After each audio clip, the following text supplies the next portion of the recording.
Dia 25 de abril, meditação 30. São Marcos Evangelista. Festa. Pontos a meditar. 1. Colaborador de São Pedro. 2. Recomeçar sempre para se chegar a ser bom instrumento do Senhor. 3. O mandato apostólico. Meu Senhor e meu Deus, creio firmemente que estás aqui, que me vês, que me ouves. Adoro-te com profunda reverência. Peço-te perdão dos meus pecados e graça para fazer com fruto este tempo de oração. Minha Mãe Imaculada, São José, meu Pai e Senhor, anjo da guarda, intercedei por mim. Marcos, ainda que de nome romano, era judeu de nascimento e conhecido também pelo nome de João. É muito provável que tenha conhecido o Senhor, ainda que não tenha sido um dos 12 apóstolos. Muitos autores eclesiásticos veem no episódio do rapaz que largou o lençol, a única roupa com que estava coberto, e fugiu na hora da prisão de Jesus no Getsêmani, uma espécie de assinatura velada do próprio Marcos no seu evangelho, pois somente ele o relata. Este dado é corroborado pelo fato de que Marcos era filho de Maria, segundo parece uma viúva de posição econômica desafogada, em cuja casa se reuniam os primeiros cristãos de Jerusalém. Uma antiga tradição afirma que foi nessa casa que Jesus celebrou a última ceia e instituiu a Sagrada Eucaristia. Era primo de São Barnabé. Acompanhou São Paulo na primeira viagem apostólica e esteve ao seu lado na hora da morte. Em Roma, foi também discípulo de São Pedro e, inspirado pelo Espírito Santo, expôs fielmente no seu Evangelho os ensinamentos do Príncipe dos Apóstolos. Segundo uma antiga tradição referida por São Jerônimo, São Marcos, depois do martírio de São Pedro e de São Paulo sob o imperador Nero, dirigiu-se para Alexandria, cuja igreja o reconhece como seu evangelizador e primeiro bispo. De Alexandria, no ano de 825, as suas relíquias foram trasladadas para Veneza, onde é venerado como padroeiro. Meditação 1. Desde de muito novo, São Marcos foi um daqueles primeiros cristãos de Jerusalém que viveram ao lado da Virgem e dos apóstolos. Conheceu-os intimamente. Sua mãe foi uma das primeiras mulheres que auxiliaram Jesus e os 12, sustentando-os com os seus bens. Era, além disso, primo de Barnabé, uma das grandes figuras daquela primeira hora, que o iniciou na tarefa de propagar o Evangelho. Acompanhou Paulo e Barnabé na primeira viagem apostólica, ainda que, ao chegarem a Chipre, talvez por não se sentir com forças para seguir adiante, os tivesse abandonado e regressado a Jerusalém. Esta falta de constância aborreceu São Paulo, a tal ponto que, ao planejarem a segunda viagem, e tendo Barnabé querido levar novamente Marcos, encontrou a oposição de Paulo. A dificuldade foi de tal ordem que, por causa de Marcos, a expedição se dividiu. Paulo e Barnabé separaram-se e empreenderam viagens diferentes. 10 anos mais tarde, vemo-lo em Roma, desta vez ajudando São Pedro, que o chama meu filho, e dá assim a entender que era antiga e íntima a relação que os unia. Marcos encontra-se ao lado do Príncipe dos Apóstolos na qualidade de seu intérprete, circunstância excepcional que se refletirá no seu Evangelho escrito anos mais tarde. Ainda que não refira alguns dos grandes discursos do Mestre, deixou-nos, como que em compensação, descrições muito vivas dos episódios da vida de Jesus com os seus discípulos.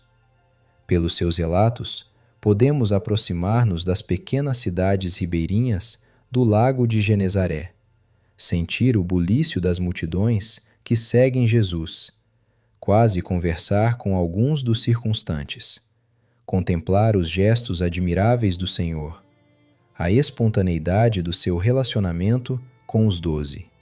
Numa palavra, assistir à história evangélica como se fôssemos um dos protagonistas dos diversos episódios. Com esses relatos tão vivos, o evangelista consegue deixar na nossa alma o atrativo, avassalador e sereno ao mesmo tempo, da figura de Jesus Cristo, um pouco daquilo que os próprios apóstolos sentiam ao conviverem com o Mestre. E a razão está em que Marcos nos transmite o que São Pedro explicava emocionadamente aos seus ouvintes, com uma emoção que não passa com os anos, antes se torna cada vez mais profunda e consciente, mais aguda e entranhada. Pode-se afirmar que a mensagem de Marcos é o espelho vivo da pregação de São Pedro. Diz-nos São Jerônimo que Marcos, discípulo e intérprete de Pedro, passou a escrito seu evangelho a pedido dos irmãos que viviam em Roma, conforme o que tinha ouvido pregar ao apóstolo. E o próprio Pedro, tendo-o escutado, aprovou-o com a sua autoridade para que fosse lido na igreja. Foi, sem dúvida, a principal missão da vida de Marcos, transmitir fielmente os ensinamentos de São Pedro. Quanto bem não fez ao longo dos séculos! Como devemos agradecer hoje o amor com que levou a cabo o seu trabalho e a correspondência fiel com que se deixou conduzir pelo Espírito Santo. A festa que hoje celebramos é, pois, uma ocasião para examinarmos com que pontualidade, atenção e amor temos lido diariamente um trecho do Santo Evangelho, que é a palavra de Deus dirigida expressamente a cada um de nós. Se não nos tem faltado essa atenção amorosa, esse protagonizar as cenas evangélicas ao lermos o texto sagrado, quantas vezes não nos teremos sentido no lugar do filho pródigo, ou não nos teremos servido da oração do cego Bartimeu: Domine, ut videam, Senhor, que eu veja, ou da do leproso: Domine, si vis, potes me mundare, Senhor, se queres, podes limpar-me. Quantas vezes não teremos sentido no fundo da alma que Cristo olhava para nós e nos convidava a segui-lo mais de perto, a romper com um hábito que nos afastava dele, a viver melhor a caridade como verdadeiros discípulos seus. Meditação 2. Marcos permaneceu vários anos em Roma. Além de estar a serviço de São Pedro, vemo-lo como colaborador de São Paulo no seu ministério.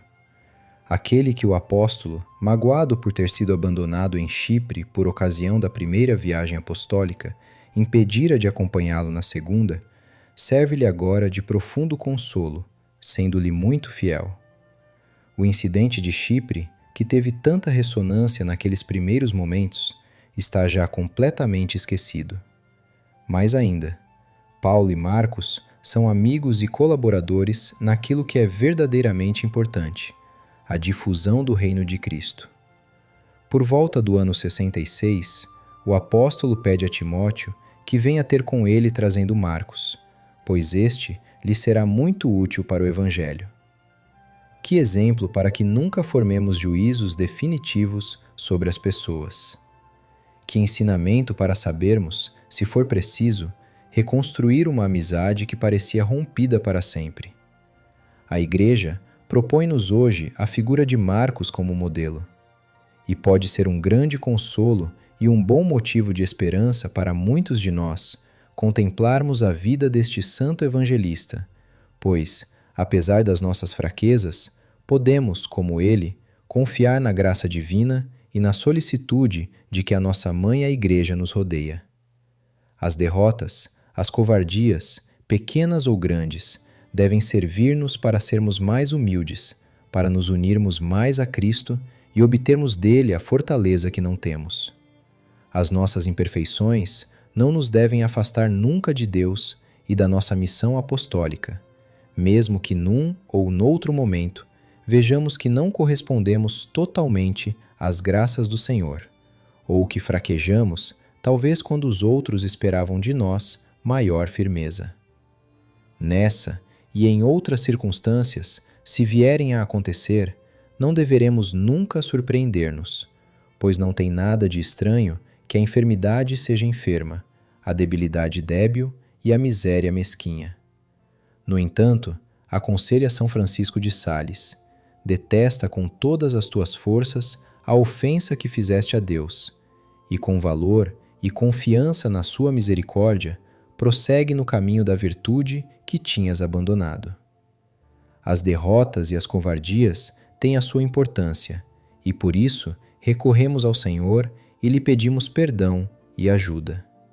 Mas, precisamente porque Deus confia em nós, devemos recomeçar quanto antes e dispor-nos a ser mais fiéis, porque contamos com uma nova graça.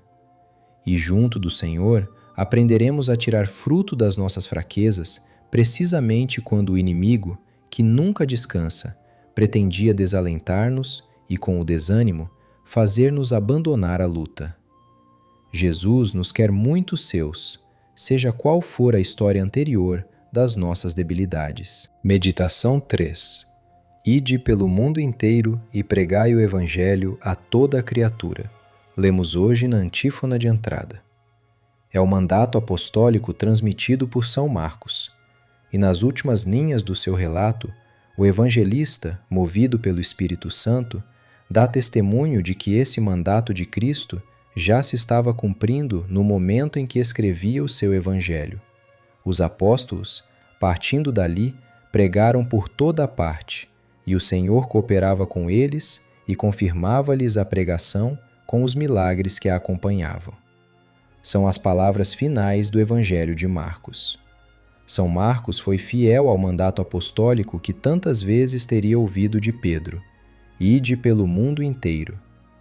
Ele mesmo, pessoalmente e através do seu Evangelho, foi fermento eficaz no seu tempo, como nós o devemos ser.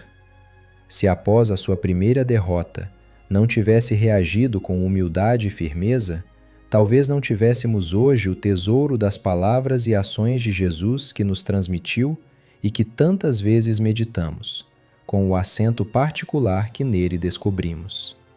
A missão de Marcos, como a dos apóstolos e a dos evangelizadores de todos os tempos, bem como a do cristão que é consequente com a sua vocação, não deve ter sido fácil, como o prova o seu martírio.